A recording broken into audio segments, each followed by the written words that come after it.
Number 15, A113. Disney has put a secret message in several films in the form of numbers, a secret message that only someone who works at Disney would understand. Well, and now all of us who are in the know, the code A113 appears in every single Disney movie. If you were to watch all the movies and catch this secret message, you might find it creepy and a little frightening. You might ask yourself, what does it mean? Are they trying to tell us something? You might start spinning out, going crazy, trying to find out what this code means, why it appears everywhere, from Toy Story to Finding Nemo to Monsters University, and loads of other Pixar Studios and Disney picks. It turns out this code leads back to Disney headquarters when employees become visual artists at Disney. They take classes in room A113. Number 14, Illuminati. Just when you least expect it, the Illuminati appears, this time in the form of secret messages in the classic cartoon The DuckTales. In the Yuppie Ducks episode of The DuckTales, which aired in November of 1989, a sign appears in the background of the scene with the ominous phrase, "Ask about Illuminati." In the episode, Scrooge McDuck heads to the doctor to get checked out because he's not feeling well. In the background of the doctor's office where Scrooge is undergoing his examination is an eye chart. You know, one of those charts with the big E on the top to check your eyesight. Only this time, the chart is no innocent eye chart. It's a message telling children to inquire about this top secret group. The creepy secret message is fuzzy, so ironically, only those with good eyesight would make it out. The eye chart message is found in multiple scenes during the Yuppie Ducks episode, and this episode aired during a time when the general public weren't aware of occultism so much, including the Illuminati and Freemasons. Was one of the DuckTales graphic artists trying to get the word out? Was he or she warning us? We'll never know, but this isn't the only controversial secret message that appears in the DuckTales. Several different hidden symbols appear in the franchise's movie as well. Number 13, The Devil's Dog. Eagle-eyed viewers of Disney movies have noticed that a number of the Disney characters do a similar hand gesture known as the Devil's Dog. Everyone from Jasmine to Snow White to the fairy godmother to Cinderella has been spotted using this gesture that's tied in with Satan worshipping. The gesture appears like the devil's horns, and once you see it, you can't unsee it. As most critics say, if it had happened with a character or two, it might just be a coincidence, but being that it pops up in a number of films, it does seem quite suspicious. Is Disney trying to tell us something? Number 12, Don't Drop. The horrors of prison life shouldn't be a punchline in a kid's show, should they? Well, SpongeBob has no filter. In one episode, SpongeBob innocently hands Gary, his pet, a bar of soap. Then, with a big beaming smile on his face, he gives Gary a wink and tells him not to drop it. Look, doubloons! Don't drop them. Don't drop the soap, as most know, is a warning not to get assaulted in the prison shower. Bending over to retrieve your soap puts you in a vulnerable position, thus the phrase. So why does this disturbing line appear in what's supposed to be a cartoon for children? Your guess is as good as mine, but what we do know is that SpongeBob has a very dark sense of humor. Number 11, Your Father Will Die. While cartoons often have moral messages for children, some want to teach children the realities of life, no sugarcoating. Don't know if that's what Disney was trying to do with the Three Little Pigs, but they did, and it wasn't very subtle. Historically, the cartoon was one of the most successful, bringing animation to life. The response from Disney audiences was huge, thus paving the way for Disney to continue churning out fairy tales over the years. If you watch the animated fairy tale from 1932, you might not have noticed the secret message, even though it was right before your very eyes.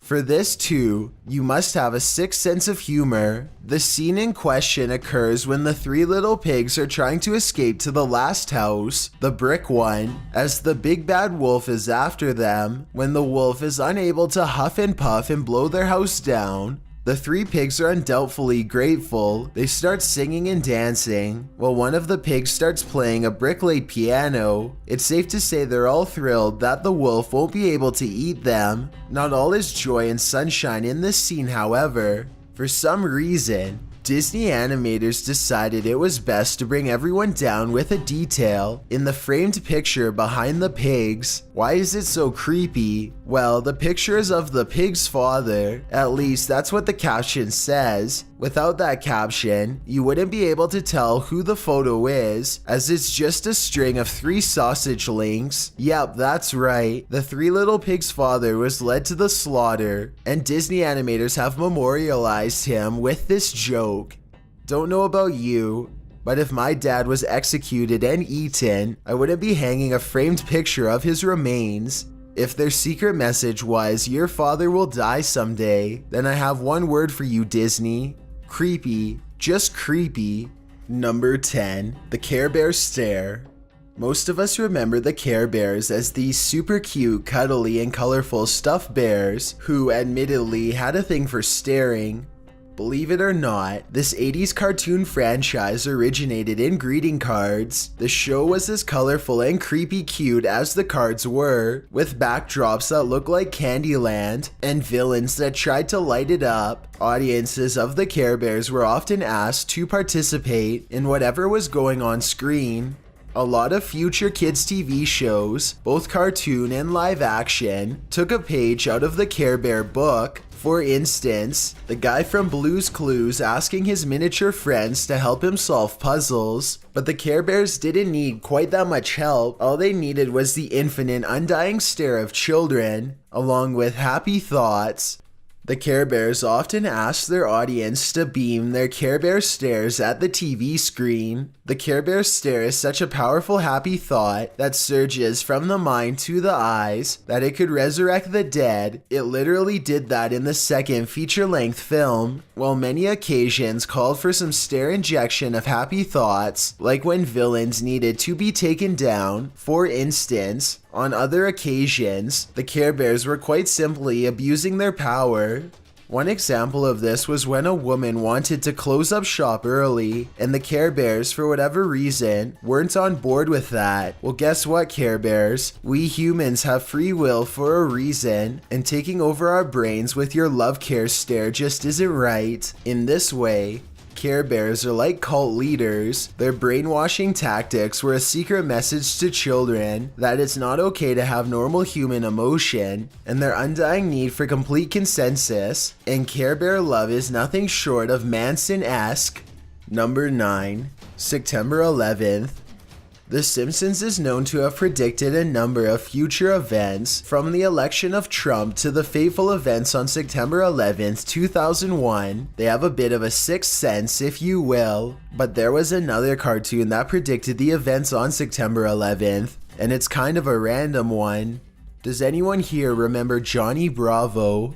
Johnny Bravo was a popular late 90s, early millennial cartoon about a guy called Johnny with big blonde hair, slicked back, black t-shirt, tight jeans, and always wearing shades. I don't think he ever removed them. In one episode of this cartoon, Johnny was throwing down with another character. During their scuffle, the background shot showed a tall tower, eerily reminiscent of the Twin Towers, with fire blasting out the middle. Smoke plumes darken the scene, and above the tower, the words "coming soon" send a chill up your spine. Yikes, is there a conspiracy? Was someone trying to warn us? Number 8. Unsolved Murder. Reddit is a great place to go when you're looking for all things creepy, especially for hidden signs and secret messages and everyday things, including cartoons. One Reddit thread discussed the cartoon film, The Emperor's New Groove, and true to form, Redditors were full of theories. One Redditor, Lish94, said, "While Kuzco is walking in the forest in his llama form, He sees the fly screaming, "Help me," before it gets devoured by a spider. Now this is done for comedic value in the film, but I think it's something much darker. He went on to explain that some of the animals in the film were originally human. They were turned into animals, as Kuzco was. Yzma, for instance, was a cat. Well, Kuzco was a donkey, but those animals who are actually animals aren't able to communicate with the human-animal hybrids. You see this when they were trying to communicate with a squeaking squirrel, and they only understand what he was trying to tell them through gestures. They weren't fluent in squirrel. The fly spoke as a human would. Kuzco understood the fly, so the Redditor theorized that the fly was originally human, and this spider in fact murdered him. Another human-animal hybrid out for vengeance, or maybe the spider was all animal and just out for an afternoon snack. This secret message was so subtle that the unsolved murder mystery has gone cold. Number 7. Everything must die. Teaching human beings to come to terms with passing away can be a good thing. It is a pretty profound experience secondhand, and we can only imagine firsthand. But is 4 years old the right time to have this knowledge? Probably not. Thomas the Train thinks it is. Thomas and Friends, the famed books and TV series about talking trains, place some strange imagery into its cartoon. The TV series involves trains who think they can and do try their best, as this big man in a top hat pushes them to work harder. Once they've worked hard, you'd expect them to live a relaxed retirement, wouldn't you? The corporate man does not have any such end in mind for his trains, so where do trains go when they've aged and can no longer pull those heavy wagons of coal anymore? The scrap yard. Yep, you've heard that right. In one episode, Stepney the Bluebell engine has grown too old to pull his weight, so he's taken to the scrap yard, a massive metal graveyard where old trains are scrapped for parts, their bodies melted into new train pieces, and the rest left to rust in their living grave. The grossest part of this episode is that the animators ensured that children know how much pain, sadness, and fear the trains were in as they were taken apart and blowtorched. The even creepier part, one train in the background even had its face removed. Its face? They're like Hannibal Lecter at this scrapyard, skinning the faces of their victims. So basically, the trains are tortured alive, their good parts are harvested, and then they're left to die. Or to do whatever trains do, I don't know. And Thomas the Train isn't telling. Number 6. All-Seeing Eye and the Masons. In the Disney film The Ant Bully, two things are a bit amiss in a children's film: the all-seeing eye knitted into the grandma's sweater, and the symbol of the Masons carved into her chair back. This was discovered on Reddit, when Redditor Norman Dia posted the image of the chair back on the conspiracy board. Many Redditors commented that it wasn't strange to have a Freemason grandpa, who doesn't, while others said that it doesn't seem too far off because the grandma was obsessed by aliens and UFOs and was into conspiracy theories. Others think the writers or graphic artists were likely conspiracy nuts who just thought to hide the symbolism in there, while still others consider it highly suspicious that this symbol should appear in a children's flick. Son of Man 11, who claims to be a former Mason, said that Masonry only seems benevolent on its surface to the bottom rung members, and it gets creepier the higher up it goes. Number 5. 5318008. If you've seen the animated series Adventure Time, then perhaps you've spotted this creepy hidden message in one episode. In this episode, Ice King has frozen Princess Bubblegum's kingdom. She must defrost the kingdom before it's too late. If she doesn't succeed, all her people will be icicles. So Princess Bubblegum does what any princess would do and pores over the ancient book, looking for the counter curse to the Ice King's horrible evil. As she's flipping through the book, she finally lands on it, the counter curse, and on the opposite page, the numbers 5318008 are written, clear as day. I'm not going to spell that out for you. Just plug it into a calculator and turn the thing upside down. Way to go, Adventure Time. Number 4. Hail Satan. Dora the Explorer is an educational animated series on Nickelodeon. It follows 7-year-old Dora, who is always on an adventure, alongside her monkey, Boots, and her purple backpack.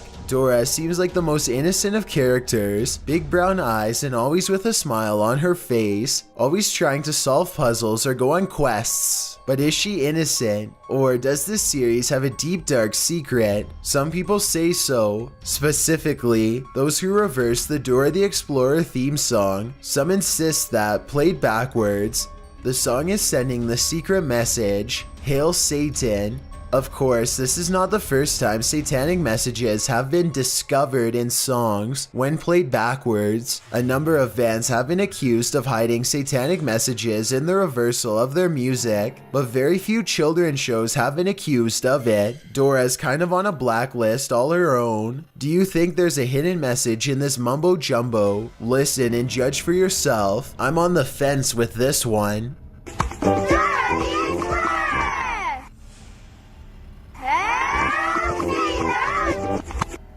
Number 3. Gravity Falls Cryptograms. Gravity Falls is a newer Disney cartoon TV series which premiered in June 2012. The series is about 12-year-old twins, Dipper and Mabel Pines, who are summer vacationing with their great uncle, Grunkle Stan. Stan runs the Mystery Shack in Gravity Falls, and they help their uncle run it. They also uncover some mysteries that are often accompanied by the paranormal and the supernatural. At some point, Dipper finds a journal in the forest. This journal has clues to a local mystery, which they must investigate.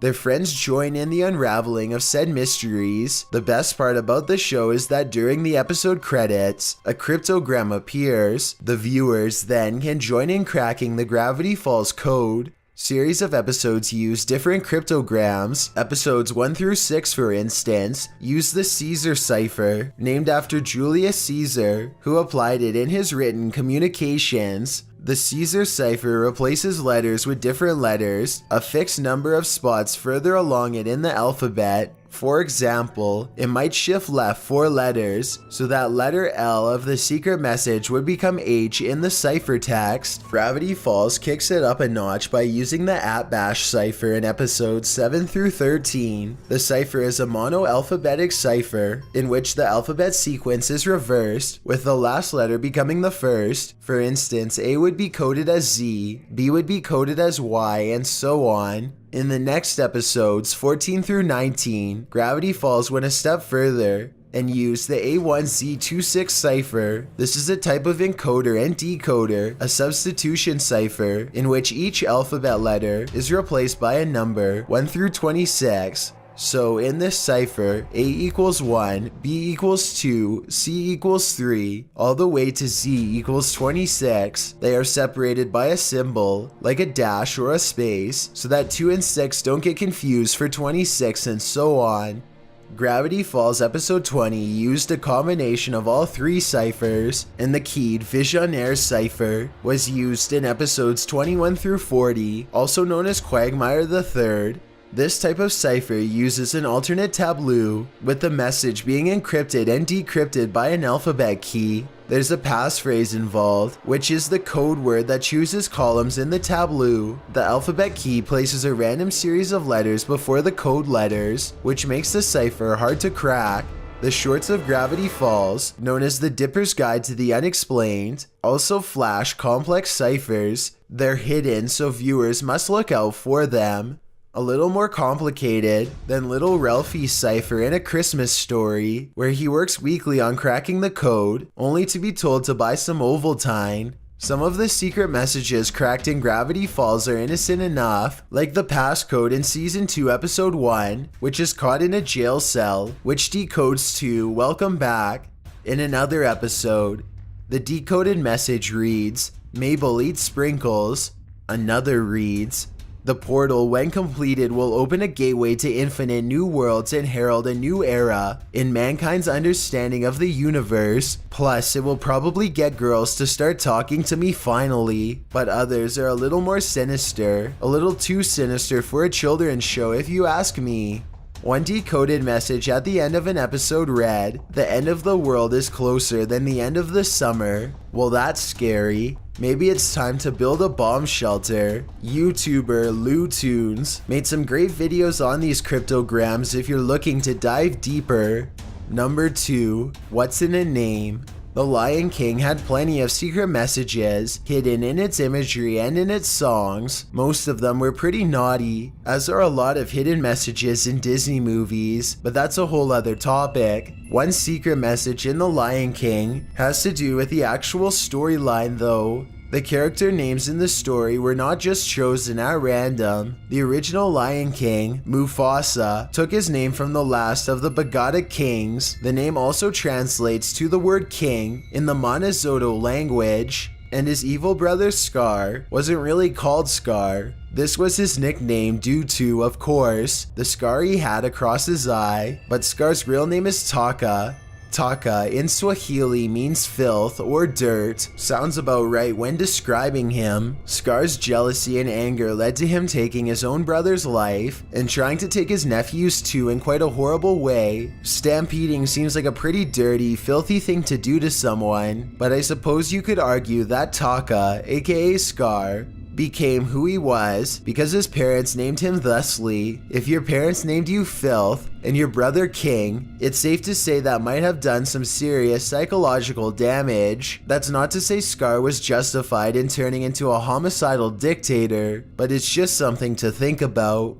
Before we get to number 1, my name is Chills and I hope you're enjoying my narration. If you're curious about what I look like in real life, then go to my Instagram at DylanIsChillinYT and tap that follow button to find out. I'm currently doing a super poll on my Instagram. If you believe ghosts are real, then go to my most recent photo and tap the like button. If you don't, DM me saying why. When you're done, come right back to this video to find out the number 1 entry. Also, follow me on Twitter at YTChills because that's where I post video updates. It's a proven fact that generosity makes you a happier person. So if you're generous enough to hit that subscribe button and the bell beside it, then thank you. This way you'll be notified of the new videos we upload every Tuesday and Saturday.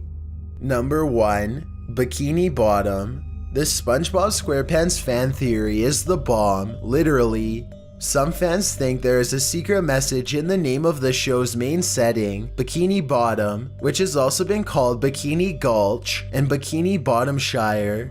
The city's population is around 538, but most of them are total weirdos, so it begs the question, why are they so wide-eyed and weird? Why is this sponge even walking and talking in the first place? Well, one fan theory has tied Bikini Bottom to Bikini Atoll, a real atoll in the Marshall Islands. After the Second World War, for more than a decade starting in 1946, over 20 nuclear devices were detonated in Bikini Atoll, some of which were let off underwater. A bit creepy, but this might explain the mutated characters in SpongeBob SquarePants and their crazy eyes and even crazier personalities. Sometimes fan theories seem like they could definitely be spot on. Thanks for checking out this video. Be sure to subscribe because we upload new countdowns every Tuesday and Saturday. Or if you're still not convinced, here are some of our other videos that I think you'd like. Enjoy!